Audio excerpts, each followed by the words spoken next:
భారత్ మాతా కి, భారత్ మాతా కి. రోజు తెలంగాణ యాత్ర సందర్భంగా మన ఆంధ్రప్రదేశ్ విజయవాడలో ఇక్కడికి విచ్చేసిన తెలంగాణ యాత్రకి మద్దతు తెలుపుతున్న సమస్త ప్రజానికానికి, ఆడపడుచులకి, అక్క చెల్లెలకి, అన్నదమ్ములకి, ప్రతి ఒక్కరికి పేరు పేరున హృదయపూర్వక నమస్కారం. రాష్ట్ర దేశ విభజన జరిగినప్పటి నుంచి 1947 దేశ విభజన జరిగినప్పటి నుంచి ఎప్పుడు మనం ప్రశాంతత చూడలేం. అడ్డగోలుగా లక్షలాది మంది నరికేశారు అప్పుడు పాకిస్తాన్ విభజనప్పుడు. ఆ రోజు నుంచి ఈ రోజు దాకా ఏదో ఒక సందర్భంలో వాళ్ళ దేశాన్ని, పాకిస్తాన్ని వాళ్ళు ఏలుకోలేక బలపడుతున్న మన దేశం, అభివృద్ధి చెందుతున్న మన దేశం ఎలాగైనా సరే దీన్ని వెనక్కి నెట్టాలి, అభివృద్ధిని ఆపాలి అనే ప్రయత్నాలు పాకిస్తానీ కొన్ని దశాబ్దాలుగా చూస్తున్నాం.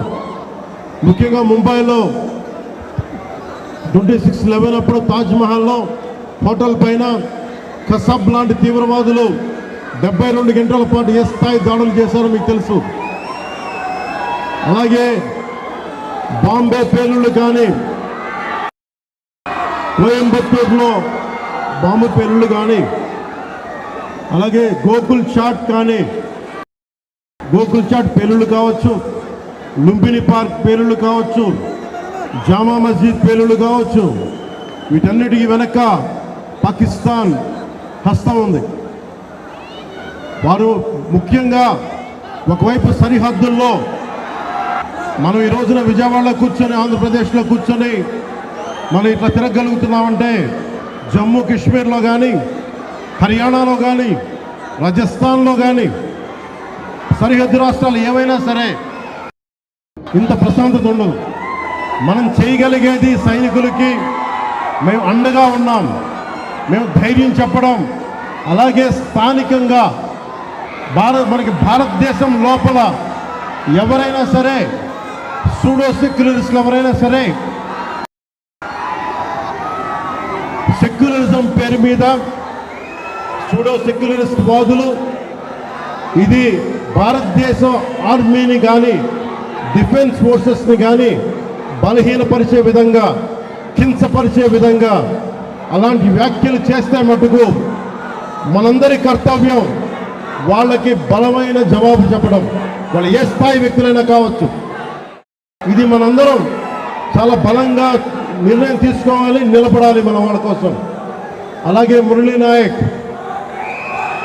23 ఏళ్ళ కుర్రవాడు మురళీ నాయక్ దేశం కోసం సినిమాలు చూడాల, సినిమాలు చాంటింగ్ చెప్పలా, భారత్ మాతాకి జై చెప్పాడు. ఎప్పుడైతే భారత్ మాతని ప్రేమిస్తారో వాళ్ళు నిజమైన దేశ పౌరులు. సినిమాలు రావచ్చు, సినిమాలు పోవచ్చు. మొన్న టీవీ ఇంటర్వ్యూలో కూడా చెప్పా, సెలబ్రిటీస్ ఎవరు మాట్లాడలేదు, హీరోలు ఎవరు మాట్లాడలేదు, బాలీవుడ్ హీరోస్ ఎవరు మాట్లాడలేదు అంటే వాళ్ళెవరు కూడా దేశాన్ని నడిపే వ్యక్తులు కాదు. They are mere entertainers, they are good performers. అంతకు మించి సెలబ్రిటీస్ గురించి దేశభక్తిని ఆశించకండి. దేశభక్తి ఇక్కడ ఉంది. ఒక మురళీ నాయక్ లాంటి వాడు 23 ఏళ్ళ కుర్రవాడు పోతే సైనికుడిగా పోవాలి, దేశాన్ని కాపాడుతూ పోవాలి. అలాంటి మురళికి మనం ఏం చెప్పగలం? తల్లిదండ్రులకి ఏం చెప్పగలం? ఒకటి దేశం కోసం ప్రాణాలు ఒడ్డేసి వెళ్ళిపోయిన మురళీ నాయక్ ఆత్మకి శాంతి కలగాలని కోరుకుంటూ నిరంతరం మన గౌరవ ప్రధాని శ్రీ నరేంద్ర మోదీ గారికి ఎల్లప్పుడూ వెన్నంటే ఉంటాం, అండగా ఉంటాం అని తెలియజేసుకుంటూ,